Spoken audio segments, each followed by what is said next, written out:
Hello, नमस्कार, आदाब, सत श्री अकाल और अस्सलाम वालेकुम। मैं हूं मोहम्मद अहमद काज़मी, लेकर आया हूं आपका पसंदीदा कार्यक्रम आपके रूबरू। इस कार्यक्रम में आपको बहुत से ऐसे लोगों से मुलाकात कराता हूं जिससे आपको ख़बरों की गहराई तक सोचने समझने का मौका मिले।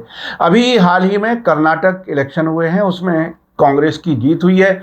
उसको अलग अलग लोग अलग अलग तरीके से बात कर रहे हैं, उसका आकलन कर रहे हैं, उसका एनालाइज कर रहे हैं। अभी अब तक हमने कई लोगों से अब तक बात की है कर्नाटक इलेक्शन के सिलसिले में, लेकिन आज मैं जिस खास मेहमान से बात कर रहा हूं वो हैं सरदार दया Singh ji. All India piece mission के प्रेसिडेंट हैं और अब से पहले भी हमारे चैनल पर आप उनको देख चुके हैं। सरदार दया सिंह जी एक लंबे अरसे से हिंदू और मुसलमान के बीच में पुल बनने की बात कहते हैं। वो कहते हैं कि सिख ये काम कर सकते हैं कि हिंदू और मुसलमानों को नज़दीक ला सकते हैं। अब वो कर्नाटक इलेक्शन को किस तरह से देख रहे हैं, वो बिल्कुल शायद आपको लगे कि अलग नज़रिया है, लेकिन हमारे आपके सोचने के लिए ये बहुत ही अहम एक पहलू हो सकता है और सियासी पार्टियों को भी ये समझने के लिए मैं समझता हूँ एक नया पहलू हो सकता है जो सरदार दया सिंह जी हमें बताने वाले हैं। सरदार दया सिंह जी अब से पहले गुड़गांव में आप रहते हैं और आपने एक वक्त में खबरें पढ़ी होंगी जब मुसलमानों को जुमे की नमाज पढ़ने से रोकने के लिए बजरंग दल वालों ने बहुत कोशिशें की, जगह जगह वायलेंस की, झगड़े किए, बहुत सी जगहों पर परमिशन सरकार ने ख़त्म की, क्योंकि बीजेपी की सरकार है। आपने गुरुद्वारा पेश किया मुसलमानों को कि मुसलमान भाई यहाँ आएँ और यहाँ अपनी जुमे की नमाज अदा करें। हालांकि मुसलमानों ने फिर ये सोचा कि ऐसा ना हो कि अभी तक तो गाज हमारे ही ऊपर गिर रही है, कभी सिखों के ऊपर भी हो, तो वो नमाज तो वहाँ नहीं हुई, लेकिन ये एक जेस्चर था बहुत ही बड़ा जो बहुत ही कदर की नज़र से देखा गया है। सरदार दया सिंह जी, वेलकम है आपका। मीडिया स्टार वर्ल्ड को आप समय दे देते हैं, उसके लिए बहुत बहुत शुक्रिया। आप ये बताइए कि कर्नाटक की जो जीत है कांग्रेस की, और उसमें एक बहुत बड़ी तब्दीली हुई है। एक लंबे अरसे के बाद एक तरह से कांग्रेस को सांस लेने की गुंजाइश बनी है, ये कहने की गुंजाइश बनी है कि अब भी कांग्रेस मरी नहीं है, ख़त्म नहीं हुई है, अब भी उसके फॉलोअर्स हैं। इस नतीजे को आप कैसे देख रहे हैं? एक बात हमको समझ लेनी चाहिए और ये बात कांग्रेस को भी समझ लेनी चाहिए। जब पहले बार 1984 का ब्लू स्टार ऑपरेशन हुआ और ये आज इन्हीं दिनों का है, तो 1984 में हुआ, जिसके कारण सिख कांग्रेस से कटा। नतीजा क्या निकला कि कांग्रेस आरएसएस की गोद में जाकर बादल ने उनकी गोद में डाल दिया और पिछले 40 साल का इतिहास सिख का यही रहा। उसके बाद 1992 हुआ। 1992 में मुस्लिम समाज के साथ वही ज्यादती हुई जो 1984 में सिख के साथ हुई। उस समय नरसिम्हा राव की सरकार थी, वो भी कांग्रेस की सरकार से करवाए। तो आरएसएस ने बड़े क्लेवरली, बड़ी चालाकी से 1984 भी कांग्रेस से तो करवा दिया और 1992 भी कांग्रेस के दौरान करवा दिया। नरसिम्हा राव उस समय होम मिनिस्टर थे जब 1984 हुआ और 1992 वो प्रधानमंत्री थे, उस समय ये हुआ। नतीजा ही क्या निकला कि अगर आप उसके बाद के कांग्रेस के हालात को देखें तो बहुत दर्दनाक है। पर मैं एक बात बहुत नज़दीक से जानता हूँ, जब 1997 में सोनिया गांधी यूपीए की चेयरपर्सन बनी, कांग्रेस की हेड बन गई। कांग्रेस की हेड बन गई तो उसने पहले बार आकर सीधा आरएसएस को टारगेट किया। जिस आरएसएस की गोद में कांग्रेस के लोग बैठे थे, उस गोद में से उसने निकाला सीधा आरएसएस को। नतीजा ये निकला कि 2004 में अटल बिहारी वाजपेयी जैसे व्यक्तित्व को, जो शाइनिंग इंडिया की बात हो रही थी, उनको 116 मिली और सोनिया गांधी ने के उस सोच को लेकर 145 हो गए और मनमोहन सिंह को प्रधानमंत्री बना दिया। यहाँ एक समझने वाली बात है कि जब सिख को एक प्राइम मिनिस्टर बनाया, नतीजा बिल्कुल बदल गया कि अगर 2004 में कांग्रेस के पास 145-46 का आंकड़ा था, अगर आप 2009 में देखें उसी मनमोहन सिंह को सामने लाकर, तो ये आंकड़ा बन गया 206 का। 61 सीट का फर्क पड़ गया। अब इधर से देखें बीजेपी को, आरएसएस को, आरएसएस ने इंडिया अगेंस्ट करप्शन को सामने लाकर मनमोहन सिंह को डैमेज किया। पूरी इकोनॉमी डैमेज हो गई। और 2014 को देखें तो कांग्रेस के ही 168 मेंबर पार्लियामेंट जो सिटिंग मेंबर पार्लियामेंट थे वो ही बीजेपी की तरफ चले गए। तो बीजेपी का आंकड़ा 31% वोट से उनका आंकड़ा बना 282 का। अब 168 अगर उसमें से निकाल दें तो बेसिकली बीजेपी के या आरएसएस का आंकड़ा कितना है? 114। इससे से ज्यादा आंकड़ा रहा नहीं। अगर यही बात आप 2019 में, जब 2014 में जब मृणाल पांडे ने 2014 में कहा कि आरएसएस को एक ऐसे व्यक्ति की जरूरत थी जो स्वच्छंद होकर आरएसएस के एजेंडे को पूर्ण करे, ऐसे व्यक्ति की जरूरत थी, तो मोदी जी जैसा व्यक्तित्व उनको नहीं मिल पा रहा था। तो मोदी जी के व्यक्तित्व से तो उन्होंने कहा कि कोई भी धर्म के नाम पर ये नहीं कह सकेगा कि मैं वंदे मातरम नहीं गाऊंगा। तो मोदी जी का ये 2014 से 2019 का इतिहास देखें तो आपको वही पूरे का पूरा वही इतिहास लगेगा कि उन्होंने पूरा आरएसएस के एजेंडे को पूरी तरह एस्टैब्लिश कर दिया। 5 साल में मोदी जी, चाहे वो नोटबंदी हो चाहे किसी भी ढंग से हो, टारगेट खास तौर पर मुस्लिम रहा। 2019 में अब सीधा था कि आरएसएस को लगा कि मोदी जी का जो स्टेचर है वो बहुत बढ़ गया और उन्होंने हिंदू हृदय सम्राट के नाम से वोट मांग लिया। इंडिविजुअल, पहले बार किसी एक इंडिविजुअल के नाम से वोट मांग लिया गया। तो वोट कितना मिला? 37%। ये मैं मानता हूं कि उत्तर भारत में वोट परसेंटेज 40, 42, 45 और 55 तक गई, ये मैं मानता हूं। पर साउथ में उनको वोट नहीं मिली, हालांकि कर्नाटका उनके साथ। अब 2019 के चुनाव को देखें, 37% वोट है। अब जरा कर्नाटका की तरफ आए। अब कर्नाटका की तरफ जब आते हैं तो आप देखते हैं कि 2018 में बीजेपी को और कांग्रेस को ऑलमोस्ट एक बराबर का वोट मिलता है, 35-36% दोनों को मिलते हैं। और जेडीएस को 18% मिल जाते हैं। जेडीएस को सीट मिल जाती हैं 37, कांग्रेस को मिलती हैं 80 और बीजेपी को मिलती हैं 104। अब ये आंकड़ा सामने आया। अब ये 5 साल जो हालात बनाए कांग्रेस कर्नाटका के, अब बदलावट आई। कांग्रेस जो गलती ये कर रही थी 2014 में, राहुल गांधी को मंदिर मंदिर और जनेऊधारी और ब्राह्मण सिद्ध कर रही थी, उससे नतीजा क्या निकला कि कांग्रेस का वोट ना तो सिख उसकी तरफ गया ना मुसलमान उसकी तरफ गया। जो सिख और मुसलमान मनमोहन सिंह की सरकार के कारण कांग्रेस की तरफ बढ़ा था और 145 से 206 का आंकड़ा बना था, वही गलती बाद में राहुल ने कर दी जो 1997 से पहले हो रही थी। उसका आंकड़ा क्या हुआ कि सारे ही लोग उसके और वो मंदिर मंदिर घुमाने लग गए और सारे, इससे सिख भी हट गया और मुसलमान भी दूर हो गया। नतीजा क्या मिला कि कांग्रेस को 44 सीट मिली, 45-44 सीट मिली। नतीजा क्या बना? वो हालात ऐसे। 2019 में भी उसका आंकड़ा। पर एक बात का ध्यान रखें कि कांग्रेस के पास 2014 में भी 19% वोट था और 2019 में भी 19%, 19.6% वोट है। इसका मतलब एक वोट जो 20% के अराउंड कांग्रेस के पास एक पक्का वोट है जो हिंदू वोट है, ये मैं मान के चलता हूँ। अब उसके पास कौन सा वोट नहीं था? ये जो 22-23% जो मुस्लिम वोट है, जो उससे अलग हुआ था, जिसको उसने एलिनिएट किया, चाहे किसी कारण से एलिनिएट हुआ, तो क्योंकि उसने मुस्लिम के मुद्दे को उठाए नहीं, मुस्लिम को उसने सोचा कि इसको तो ऑटोमेटिकली मुझे वोट देना ही है।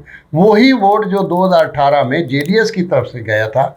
अब आप, बहुत इंटरेस्टिंग चैप्टर है कि जब 2023 का चुनाव होने लगा तो लोगों को था कि अब मुस्लिम कहाँ जाएगा। मैं ये मान के चलता हूँ कि राहुल गांधी की 2022 की जो यात्रा है, भारत जोड़ो यात्रा है, जो नफरत मिटाओ यात्रा है, जो मोहब्बत की बात करने लगा, नतीजा ये हुआ कि सिख और मुस्लिम, मैंने आप देखा पंजाब में जाकर सिख और मुस्लिम उसकी ओर बढ़ गया। मैंने मेवात में भी देखा, मैंने बाकी जगह भी देखा, तो मैंने ये देखा, मैंने ये महसूस किया कि अब ये जो है दोबारा से 2004 से 2009 वाला और 2009 से 2014 वाला दोबारा से एक रास्ता खुला है, ताकि मुसलमान और सिख को विश्वास हुआ है कांग्रेस के पास, तो अब कांग्रेस की तरफ जाएगा। अब आप नतीजा देख लें। नतीजा ये हुआ कि कर्नाटका में जो वोट बीजेपी को पड़ना था, आरएसएस का जो पक्का वोट है वो कोई डिस्टर्ब नहीं हुआ, उसमें उतना ही वोट 1-8% ऊपर नीचे आप कह सकते हैं, उसके वोट में कोई फर्क नहीं पड़ा। वोट में फर्क कहाँ पड़ा? जेडीएस का वोट 6% डाउन गया, 18 से 12, 12.5, 13% के गया, और कांग्रेस का 6% बढ़ गया, 36 से 42% हो गया। 42% से सीट का कितना फासला हो गया? बीजेपी को मिली और कांग्रेस को मिली, दोनों में कितना अंतर है वो आप देख लें कि उधर एक 66 मिली तो कांग्रेस को 135, 136 कहाँ खड़ा हो। तो मेरा ये कहना है कि जो मैं बार बार कहता हूँ कि इस देश को ये समझ लेना चाहिए कि सिख और मुस्लिम यहाँ का बहुत दावेदार भी है। ये भी भूल जाना चाहिए कांग्रेस को कि वो उसके पास कोई ऑप्शन नहीं है, उसके बाद बहुत सारी ऑप्शन है। अगर उस रास्ते पे चलता है तो उसके पास ऑप्शन है। जैसे ओवैसी सामने आया, ओवैसी ने एक सामने ऑप्शन रख दी कि अगर यार हमें कहीं हिस्सेदारी नहीं देते तो ठीक है, हम इनको वोट ही नहीं देते, हमें सरकार बने ना बने, कम से कम हमारी एग्जिस्टेंस, हमारी अपनी बात तो कह सकेंगे। हमारी तो कोई बात ही नहीं कर पार्लियामेंट में, हमारी कोई बात है, चाहे हम अखिलेश के साथ हों, चाहे ममता के साथ हों, चाहे नीतीश कुमार के साथ हो, चाहे किसी के साथ, हमारी तो कोई बात कर नहीं रहा। तो हमारी जब बात ही नहीं कर रहे तो हम आप ही हारेंगे, जीतेंगे, अपनी बात तो करेंगे। तो मैं समझता हूँ कि ये रास्ता हम ना तो सिख ये चाहता है और ना ही मुसलमान इस रास्ते को चाहता है। मुसलमान के मन में भी है कोई सेकुलर क्रेडेंशियल का नेशनल पार्टी हो, और वो कांग्रेस के बिना हमारे सामने कोई है नहीं कि जो कांग्रेस के बिना कोई और पार्टी हो और कोई दल हो जो हमारी बात। हम ये तो अपेक्षा करते हैं, जिस बात को मैं समझता हूँ कि चाहे वो सिद्धारमैया हो, चाहे दूसरे जो हैं पार्टी के अध्यक्ष जो बने ये हो, इन्होंने मुस्लिम के साथ ये नजर आए खड़े हुए, और चाहे राहुल गांधी हो वो मुस्लिम के साथ नजर आया। जैसे ये जो अभी जिसके कारण इन्होंने 10 संस्कारियों को छोड़ा, उसी की बात ले लें तो वहाँ भी राहुल गांधी कहीं ना कहीं उनके साथ खड़ा नजर आया। तो मेरा ये कहना है कि मुस्लिम का नज़रिया भी बदला है और सिख का भी नज़रिया बदला है। एक बात कांग्रेस को और समझ लेनी चाहिए कर्नाटक के चुनाव से, कि पंजाब में एक समस्या ये है कि जो मेंबर पार्लियामेंट कांग्रेस के या जो वहाँ पंजाब के लीडर हैं, उन सब के उनके बुजुर्गों के हाथ 1984 के सिख हत्या के साथ जुड़े हैं, लथपथ हैं। इसलिए उनको कांग्रेस को पंजाब के लिए नई लीडरशिप खड़ी करनी चाहिए, जो ईमानदार हो, जो सेकुलर हो, जो इन विचारों को माने, और कांग्रेस को भी उस लीडरशिप को आगे लाना चाहिए ताकि कांग्रेस के लिए माहौल, नहीं तो जो पंजाब में जो कांग्रेस है उसके हालात भी वहीं से गुजर जाएंगे। तो ये मेरा कहना। जी देखिए, 2-3 चीज़ें आपने बहुत अहम कही। एक तो ये कि मुसलमानों का वोट जेडीएस से हट करके कांग्रेस की तरफ आया, जिसके नतीजे में कांग्रेस को इतनी बड़ी जीत मिली है। मुझे याद है कि एक बार जब शीला दीक्षित दिल्ली की चीफ मिनिस्टर थी और यहाँ बटला हाउस ये हुआ था, उसमें उसके बाद कोई ऐसी सुगबुगाहट हुई एक इलेक्शन में जिसमें वो कुछ उर्दू के जर्नलिस्ट के साथ मिली, तो वो कहने लगी कि साहब हमारे तो सेकुलरिज्म की वजह से ही हमारी सरकार बनती है। तो मैंने उनसे बहुत सीधे एक बात कही कि देखिए, आपने बिल्कुल सही कहा कि मुसलमानों की वोट से आपकी सरकार बनती है, मैंने सीधा कहा, लेकिन जब सरकार बन जाती है तो इतनी भी डिमांड नहीं मानी जाती कि बटला हाउस का जुडिशल इंक्वायरी हो जाए, और फिर सरकार ये कहती है कि अगर हम ऐसा करेंगे तो पुलिस का मनोबल गिरेगा। मैंने कहा, हम तो उन क्रिमिनल्स का मॉरल डाउन चाहते ही हैं जो बेगुनाहों को मारते हैं। तो खैर, मैं ये कह रहा हूँ कि जब सरकार बन जाती है उसके बाद एक बार मुसलमानों को थैंक यू भी नहीं बोला गया अभी तक। ये इसको किस तरह से आप कहेंगे? क्योंकि आपने जिस तरह से आंकड़ों के साथ ये बात कही है, इसके नतीजे में तो ये बात साफ है कि जो अब से पहले बीजेपी ये कोशिश करती रही है कि मुसलमानों के वोट को इर्रेलेवेंट बना दिया जाए, बेमानी बना दिया जाए, अब मुसलमानों ने अपने वोट की अहमियत दिखा दी कर्नाटक में सरकार बदल करके। आप इसको किस तरह से देखते हैं? आपने जो बाटला हाउस एनकाउंटर की बात की, हाँ, शीला दीक्षित जी मेरे साथ बहुत प्यार करती थी, शीला दीक्षित जी मुझे एक मीटिंग में मिल गई, तो उन्होंने कहा मुझे कि दया सिंह भाई ये बताओ कि मैं सिखों को 6 सीट देती हूँ, 2 मिनिस्टर बनाती हूँ, और ना तो मैंने टाइटलों को भी मंच पे आने दिया, ना मैंने सज्जन कुमार को कभी मंच पे आने दिया, फिर भी सिख मेरा विरोध क्यों करते हैं? और यही बात, जब ये बात हुई तो मैंने इस बात को दूसरे ढंग से पेश कर दिया। मैंने कहा कि दीदी समस्या आपकी और मेरी ये है, मैं सेकुलर हूँ, मैं मानता हूँ कि मैं सेकुलर हूँ, पर मेरा ये नज़रिया है कि जब तक आप सीधे तौर पर अगर आप केवल चापलूस सिखों को ही अपने नज़दीक लाएंगे तो क्या निकलेगा? वो अपनी बात तो कह नहीं सकते, और हमारे मन में रहेगा कि तो कुछ चापलूस से आपने लिए हुए हैं, वो आपके साथ खड़े हैं और उनके साथ हम कैसे खड़े? मैंने एक बात और कही, आपका मुसलमानों के प्रति भी यही नज़रिया है। वो कहने लगी कि ये कैसे आप कह रहे हैं कि मुसलमानों के? मैंने कहा जब बाटला एनकाउंटर हुआ, मुझे खुशी है ज़िंदगी में कि मैंने वेई नदी से गंगा नदी तक, कपूरथला सुल्तानपुर लोधी से और वेई गंगा बनारस तक एक यात्रा की। जब मैं आजमगढ़ पहुंचा तो आजमगढ़ में बाटला हाउस एनकाउंटर के जो जहाँ से बच्चे थे वहाँ के पेरेंट्स और वहाँ के गांव के लोग वहाँ आजमगढ़ आए। मैं प्रेस कॉन्फ्रेंस कर रहा था तो वो कहने लगे कि क्या आप हमारे गांव में आएंगे? मैं कहा बिल्कुल पहुंचेंगे। तो आप काजवी जी हैरान हो, रात को हम आजमगढ़ से चलकर हम वहाँ उनके गांव गए और वहाँ के 12, 14, 15 विलेजेस के सरपंच इकट्ठे हुए, सारे लोग उठे। मैं कहा मैं ये कहता हूँ कि जो काम 1982 में लालड़ू में बस से निकालकर ये कहा गया कि सिखों ने बस से निकालकर हिंदुओं को मारा, मैं समझता हूँ कि जो भी हुआ बाटला एनकाउंटर वाला इशू, मैं समझता हूँ कि आज मुस्लिम को कटघरे में खड़ा किया जाता है, उसको निशाना बनाया जाता है। और ये यात्रा भी मैंने इसलिए की, और मेरे साथ जब यात्रा मैंने शुरू की तो गांधी पीस फाउंडेशन की अध्यक्षा राधा भट्ट भी मेरे साथ थी। मेरा ये कहना था कि जब एलिनिएशन की तरफ जो बीजेपी या आरएसएस का मानस है, उसने सिख और मुस्लिम को एलिनिएट किया है, और ये बाटला एनकाउंटर भी उसी का हिस्सा है। हमें ये मान लेके चलना चाहिए, सिख मुसलमानों को अलग थलग करने की कोशिश। तो मेरा ये कहना था, मैं ये नहीं कहता मैंने ना उनको देखा ना मैं उनको देखा, वो अच्छे थे या बुरे थे, मैं इसका कोई मेरा नतीजा नहीं है। मेरा नतीजा ये है कि कोई भी काम हो उसका जुडिशियल इंक्वायरी तो हो। जब सरदार हुक्म सिंह ने मुझे 1982 में, मैं सेक्रेटरी था, सरदार हुक्म सिंह प्रधान थे सिंह सभा शताब्दी कमेटी के, उन्होंने मुझे संत अर्चन सिंह लांघो के पास भेजा कि ये सिखों ने नहीं किया, ये मोर्चा सस्पेंड करें और जुडिशियल इंक्वायरी करें। तो वो अकालियों ने वो मोर्चा सस्पेंड नहीं किया और 25-30 हज़ार जानें भी गई, और जो हालात सिखों के बने वो 1984 हमारे।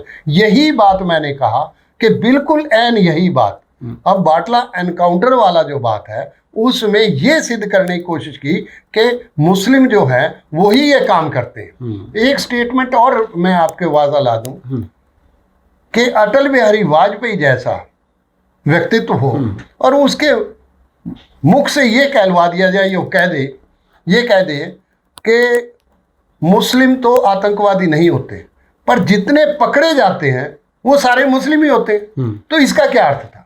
मेरा ये कहना है कि ये बात जो है कांग्रेस को समझनी चाहिए कि आज अगर मुस्लिम आपकी तरफ बढ़ा है, इसलिए नहीं कि वो डरता है किसी से, इसलिए बड़ा है कि उनको ये लगता है क्योंकि वो सेकुलर मिजाज का है, वो सेकुलर रहना चाहता है, और सेकुलर मिजाज होने के साथ ही मौलाना आज़ाद के कारण वो उसकी आइडेंटिफिकेशन एज ए सेकुलर, वो गारंटी करता है कि मैं सेकुलर हूँ। तो इसलिए उसको एक तो सेकुलर रहने दिया जाए, दूसरा सिख और मुस्लिम, क्योंकि आपने भी कह दिया कि सिख जो है वो चाहे माइनॉरिटी में है, माइक्रो माइनॉरिटी है, पर फिर भी सिख एक ऐसा इमेज है जो मुसलमान और हिंदू के बीच में कड़ी का काम करते हैं। ये कर्नाटका में अगर आप देखो तो वहां तो ज्यादा सिख नहीं थे, पर जो बात वहां चली गई, जो आधार हमारे सामने आया, उससे ये लगता है कि मुसलमान ने भी अपना विचार इस तरफ बढ़ाया। ये मेरा मानना है। तो इस इलेक्शन अच्छा, ये बहुत ही दिलचस्प बात हो गई। हमारी बात शुरू हुई थी कर्नाटक इलेक्शन से, लेकिन जो आपने बटला हाउस को और 1982 में हिंदुओं को मारने की बात जो सिखों के जरिए जो मीडिया में जिस तरह से बताया गया, उसको तकरीबन आपने एक जैसी कोशिश बताया। हम अब से पहले बात कर चुके हैं कि ये जो अभी पिछले दिनों अमृतपाल सिंह वाला मामला उठाया गया, खालिस्तान वाला मामला उठाया गया, और वो तकरीबन ऐसा ही था जैसे मुसलमानों के खिलाफ इंडियन मुजाहिदीन नाम की एक चीज़ चलाई गई और बहुत लंबे अरसे तक ये चली। लेकिन पार्लियामेंट में जब सीधा सवाल हो गया कि आप उसका नाम बताओ, लीडर का नाम बताओ, एड्रेस बताओ, उसके बाद इंडियन मुजाहिदीन के नाम पर गिरफ्तारियां बंद हो गई। तो ये बिल्कुल ऐसा, ये अब ये तार इसलिए जुड़ते हुए नजर आ रहे हैं कि ये जो एजेंसियां हैं या आरएसएस से जुड़े हुए लोग हैं जो ऐसी जगहों पे बैठे हैं, जो एक ख़ास एजेंडे के साथ काम करते हैं, वही इस मुल्क को नुकसान पहुंचाने का काम कर रहे हैं, चाहे वो सिखों को अलग थलग करना हो या मुसलमानों को। अब मैं आता हूं वापस कर्नाटक इलेक्शन के से जोड़ करके मैं पूछना चाहता हूं कि देखिए, मुसलमानों ने तो जो करना था वो कर दिया, सरकार बनवा दी। अब आने वाले वक्त में जब अभी सबसे बड़ा इलेक्शन 2024 का हमारे सामने है, उससे पहले कई राज्यों में है और तकरीबन हर राज्य में मुसलमान मौजूद है और बहुत सी सीटों को वो इन्फ्लुएंस कर सकता है। ऐसे वक्त में जो ये सेकुलर पार्टियां हैं, ख़ास तौर पर कांग्रेस, उसके अलावा दूसरी पार्टियां भी हैं, उनको आप क्या मशवरा देना चाहेंगे? मेरा ये कहना है, और मेरा अभी अलवर में मेरी बात हुई, अभी मैं परसों ही अलवर में था, तो लोगों से मेरी चर्चा हुई, तो लोग भी कहने लगे कि दया सिंह जी आगे क्या किया जाए। हमारा ये कहना है, एक तो कांग्रेस को अपना माइंडसेट साफ करना चाहिए।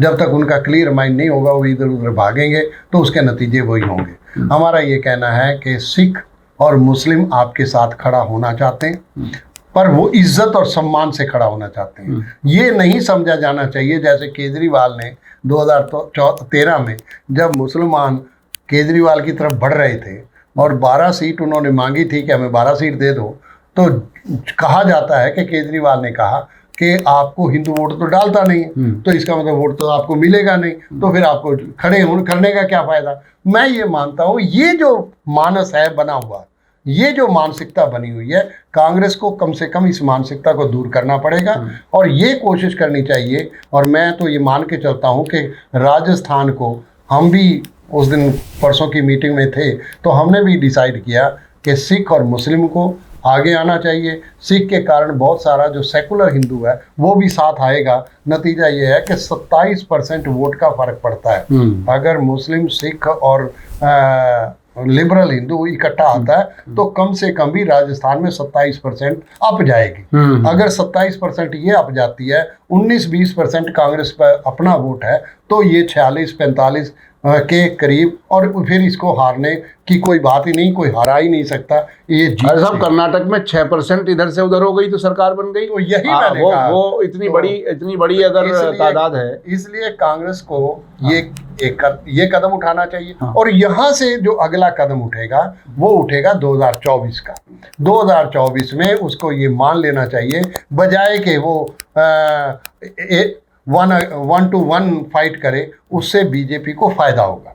मेरा ये मानना रहा है कि 1-to-1 फाइट जो Nitish Kumar, Kejriwal, Mamata and everyone they are trying, इससे कांग्रेस को बहुत बड़ा नुकसान होगा। क्योंकि कांग्रेस को ये सोचना चाहिए, जो यूपीए वाला जो उसका गठबंधन है, उस यूपीए वाले गठबंधन को रिवाइव करना चाहिए। मुस्लिम और सिख को अपने साथ लेना चाहिए। नहीं तो चाहे वो अखिलेश हो, चाहे वो आरएलडी हो, चाहे वो नीतीश कुमार हो, और चाहे लालू प्रसाद यादव की पार्टी हो, चाहे ममता हो, चाहे कोई और पार्टी हो, वो मुस्लिम वोट को बांटेगी।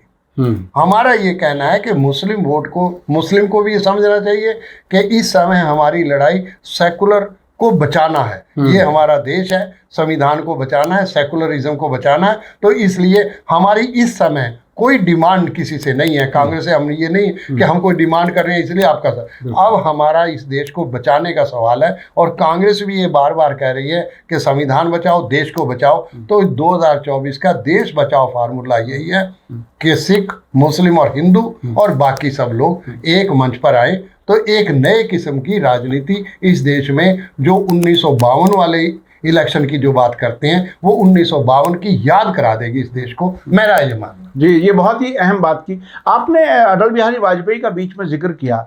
मैं एक तजर्बा पत्रकार के तौर पर अपना शेयर करना चाहता हूं अपने देखने वालों को। शायद मैंने एक आध बार अब से पहले भी इस सिलसिले में बात की है। जब वो 13 दिन की सरकार उनकी गिरी और फिर इलेक्शन की तैयारी हो रही थी, तो उस ज़माने में कुछ उनके ऐसे पुराने इंटरव्यू सामने आए थे जिसमें मुसलमानों के बारे में काफ़ी उन्होंने कंट्रोवर्शियल बात की थी। उस वक्त उन्होंने कुछ उर्दू जर्नलिस्ट को, मुस्लिम जर्नलिस्ट को अपने यहाँ बुलाया और वो बहुत ही दिलचस्प माहौल था। मैं भी पहुँच गया। 7 सफदरजंग रोड पर उनकी कोठी थी उस ज़माने में, जिसमें उनका वो महाराष्ट्र वाला दूसरा एक लीडर रहता था। हाँ, वो तो उसमें खैर, तो उसमें उस वक्त मीडिया मैनेजमेंट उनके थे रजत शर्मा, जो आजकल टीवी चैनल लेकर के बैठे हुए हैं। तो उनसे मैंने एक सीधा सवाल किया कि देखिए, सारे मुल्क के पत्रकार आपके सामने हैं, आप बड़े तजर्बेकार मंझे हुए पॉलिटिशियन हैं, आप ये बताइए कि अयोध्या के मामले में आर्टिकल 370, कॉमन सिविल कोड, जितने भी झगड़े वाले पॉइंट्स हैं, कंटेंचुअस हैं, उस पर बीजेपी की क्या राय है वो सब जानते हैं। लेकिन आप ये बताइए कि इस सब के बावजूद मुसलमान आपको क्यों वोट करें? आपने कभी तो सोचा होगा। उनका चेहरा सुर्ख हो गया और वो कहने लगे कि साहब, दिसंबर 1992 में जो मैंने तकरीर की थी पार्लियामेंट में, वो आप सुनिए। मैंने कहा वो सबने सुनी हुई है, आप इस सवाल का जवाब दे दीजिए। तो वो उसका कोई जवाब नहीं दे सके, और इस सवाल का जवाब आज तक बीजेपी का कोई लीडर नहीं दे सकता कि मुसलसल आप दुश्मनी भी करें और उसके बाद आप वोट की भी उम्मीद करें। अब आप ये बताइए कि सिखों के साथ जो 1984 में जो हुआ, उसके बाद कांग्रेस के साथ बड़ी शिकायतें रही हैं। कुछ लीडर हैं, अभी ऐसी कुछ खबरें आनी शुरू हुई हैं कि वो जगदीश टाइटलर को ये सरकार गिरफ्तार कराने की तैयारी कर रही है। तो ये तैयार करके फिर सिखों को अपनी तरफ लाने की कोशिश होगी। इसके बारे में थोड़ा सा बता दीजिए लोगों को। एक बात कांग्रेस को भी और बीजेपी को भी समझ लेनी चाहिए, चाहे वो सज्जन कुमार हो, चाहे जगदीश टाइटलर हो, ये सारे जो प्रोडक्ट है ये संजय गांधी का लाया प्रोडक्ट है। संजय गांधी उस समय पूरी तरह आरएसएस के चुंगल में फंस गया। इंदिरा गांधी जी ने भी इस बात को माना लोगों के सामने। जब 1975 का हुआ और उसके बाद संजय गांधी ही अब आगे बढ़ा। ये जो बाला साहब देवरस ने इंदिरा गांधी के सामने एक रखा, चिट्ठी कहते हैं, उसमें ये कहा कि आप आरएसएस के लोगों को बाहर निकाल दें, हम आपके 20 पॉइंट प्रोग्राम के साथ काम करेंगे। यहाँ से आरएसएस ने बड़े चालाकी से कांग्रेस को अपने कब्जे में ले लिया, कांग्रेस को ही हड़प लिया। उसी कांग्रेस को हड़पने का नतीजा आपने तुर्कमान गेट और मस्जिद का ये सारा गलियारा ये साफ हुआ। ये कब साफ हुआ? तो वही संजय गांधी का कारण था। बिल्कुल। तो उस समय आरएसएस के जो लोग झोला उठाए घूम रहे थे, उनको जीपे दी संजय गांधी ने, उनको आगे बढ़ाया। और जो आप ये कह रहे हैं कि 1984 में बीजेपी की 2 ही सीट आई, पूरी आरएसएस ने राजीव गांधी के साथ खड़े होके पूरी कांग्रेस को ही टेक ओवर कर दिया।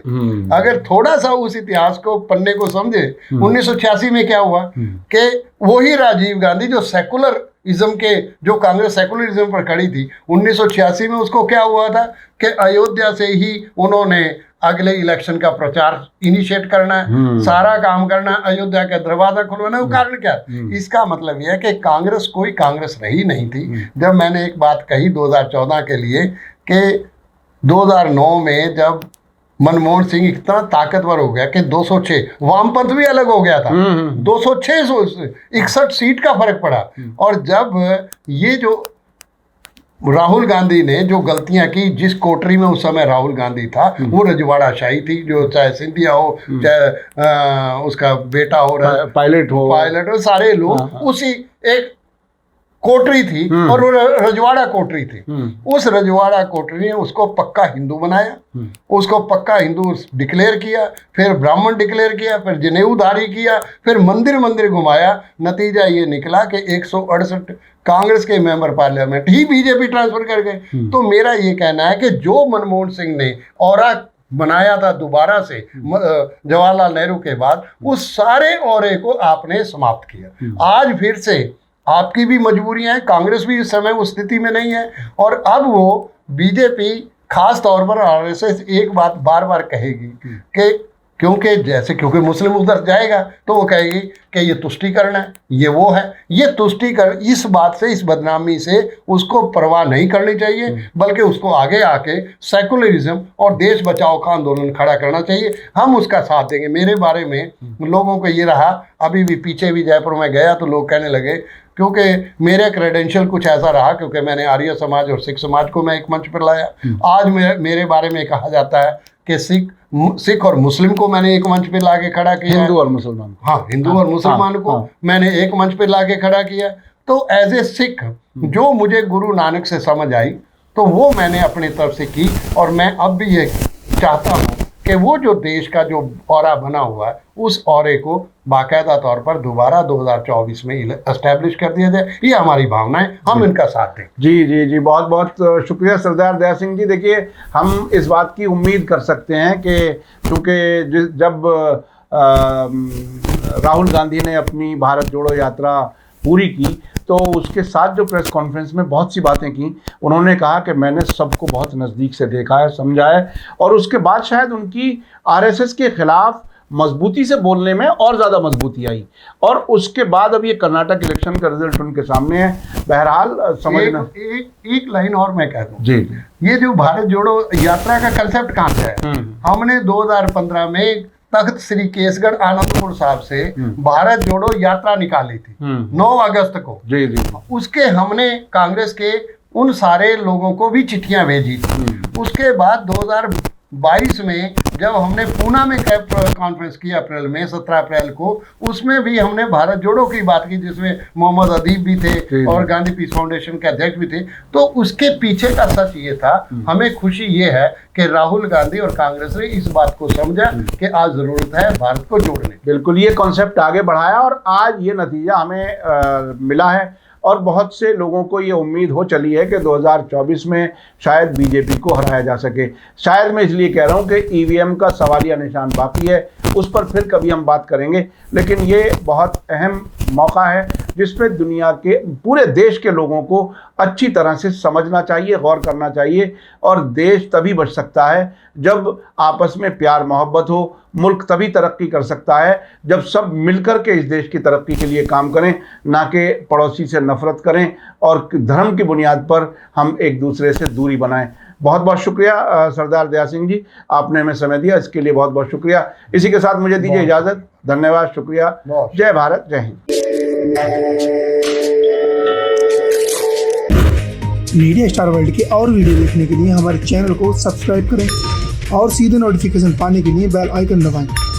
और अगर हमारी खबर सच्ची और अच्छी लगे तो अपने व्हाट्सएप, इंस्टाग्राम, फेसबुक और ट्विटर अकाउंट पर जरूर शेयर करें।